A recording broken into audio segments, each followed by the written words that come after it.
food, and this man, the checkout guy, said, "What church y'all attend?"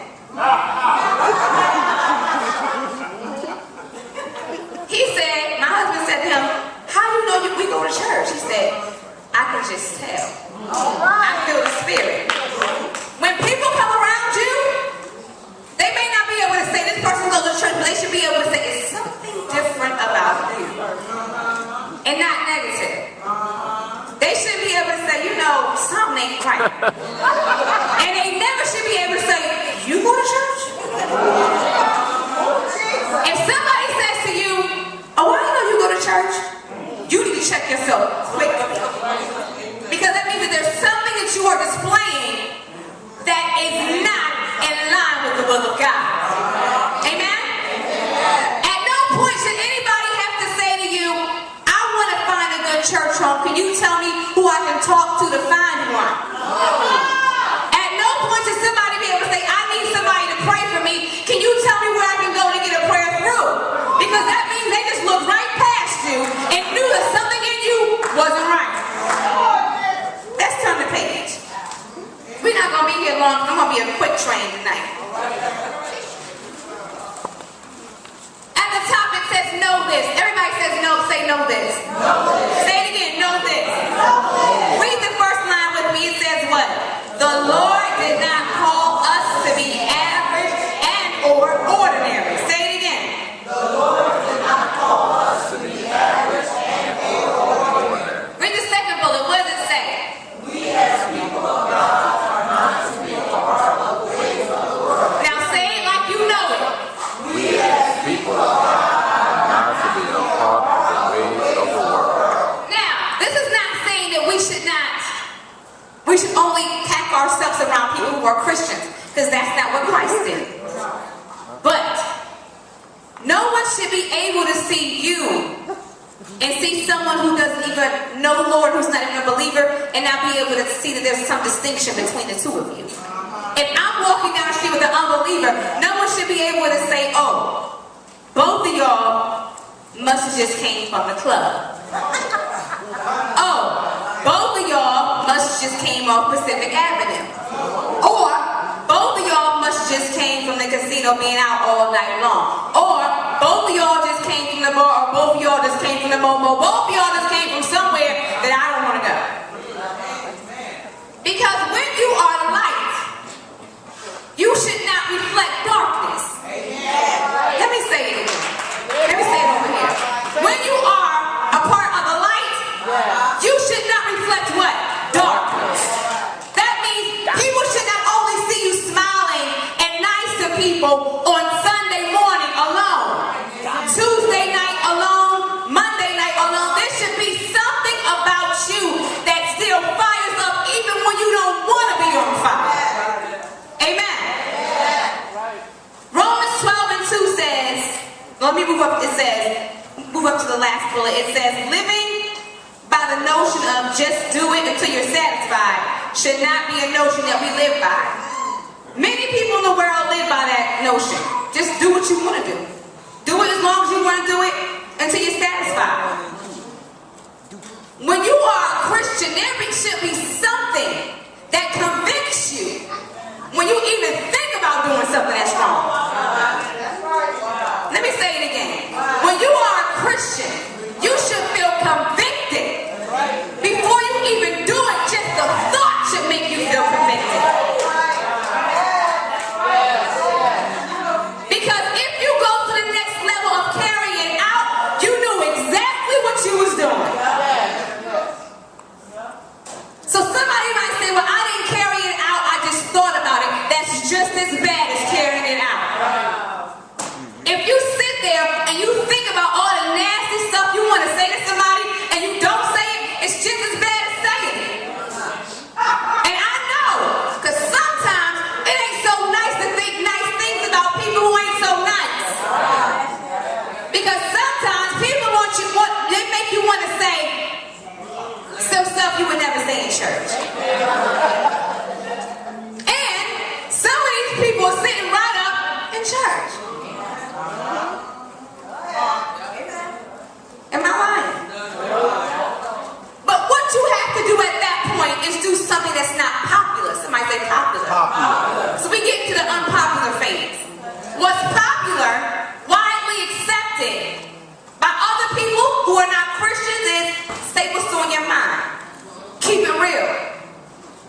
position and sometimes hold your peace when you don't want to.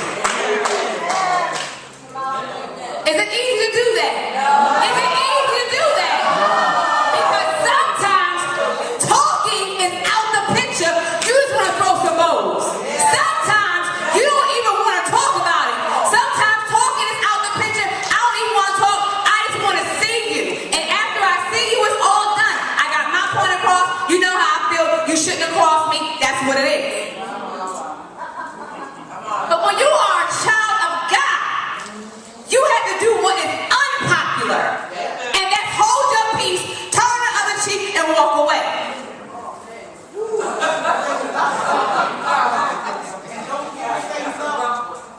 And try to say I love you too. But at least walk away. And then, beyond that, you have to forgive the person for what they did. That's unpopular. This is maintaining your position. If you say that you are a child of the King, there is a position that you must stay in.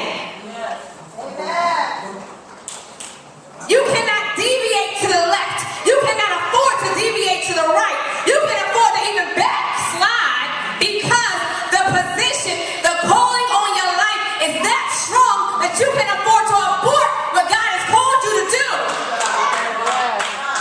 Some of us are continually committing spiritual abortion.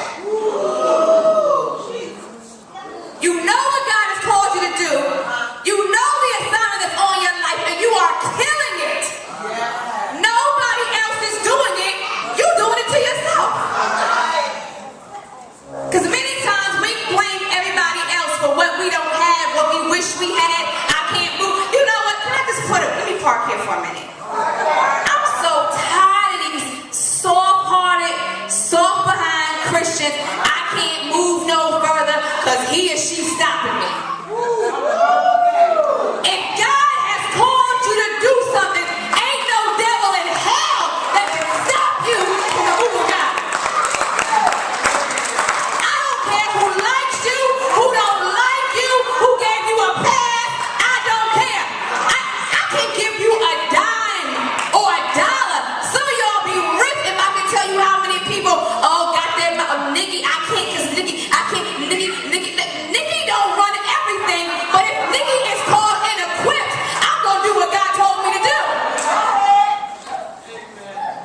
I am so tired of, I can't move, I wish I could move, she won't let me. What cross did I die on? What cross did any pastor in this world die on? If God has called you to do something and you're not doing it because you don't want to do it.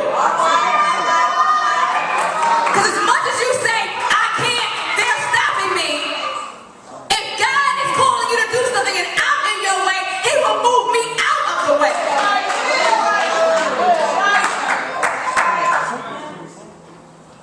So let's stop blaming other people for what we're not doing. Let's stop blaming other people for our lack thereof. What God has told you to do, you must do what? Do. It's not always popular to go against the grain. Amen? There are some things that we're going to have to take some responsibility for. And this ain't the most popular topic, but I like it. Why? Because I am here. And no preacher should get up and preach or teach to you about something they know nothing about. Amen? Let's read Romans 12:2. It says, do not conform, read, any longer to the pattern of this world. Continue.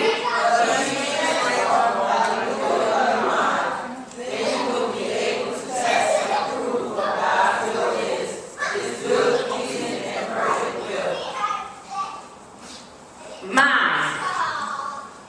I say it often. We can get a heart transplant. We're not getting a brain transplant. Which means that if your mind is going to be renewed, you got to put in the work. This mind right here is where the battlefield is going on. Some of jumping. If we can see into the inside of your brain, some of your head's like boom, boom, boom, boom, boom, boom, all day long. You can't even sleep for the racket that's going on in your mind. The unpopular thing to do is bringing your mind under what? Subjection. And some of these things only come by prayer and fasting. Now, how many of you can be real and say, it's been some times when my mind has been off the chain? I couldn't even catch it if I tried to. The unpopular thing to do sometimes is move everybody out the way so all you see is Jesus. That's the unpopular thing to do. When maintaining your position, we must consider some things. Look at number 1. It says, we've got to know our position and play it well. What has the Lord told you to do? See, when we think about our position, many of us just think about God called me to preach and that's it. God called me to be a deacon and that's it. God called me to be an usher or a greeter and that's it. But there are different positions that you will play all throughout your life. So what you play in 2011 March, you may not be playing that same position in June 2011, but you got to get in position so you can move to the next position. I've never, ever seen anybody get up and fly from the front door to their job. You got to get in the car, walk, do something, get on a bus. You got to move. Some action must be taken. Somebody say action. There's no way you're going to make a move to the position that Jesus wants you to be in if you don't put in the work. Somebody say, I got to work. I got to work. So you got to ask yourself, what has God told me to do that I'm not doing? Because some of us are not living the fulfilled life that we could live because we're not doing what God told us to do. And so we think we're living a fulfilled life, but we're living under and beneath our means. So we think sometimes, or really our privilege, we think sometimes it's all good because this is the way it's always been. But God has a higher calling for you, but you don't get that because you're not in tune to Him. You got your connection in every other hole and tube, but Jesus. You tuned into every other frequency and every other radio station, but what the Lord is calling you to do. I know I'm not going to get a whole lot of amens. That's all right. Number 2, it says, what the Lord will call us to do and calls us to do will not always be popular. So, there will be times when God says it's time for you to make a move. The people that have been around you all of your life, those friends, high school, college friends, they must now exit the building. I grew up with them. We was in campus together. So,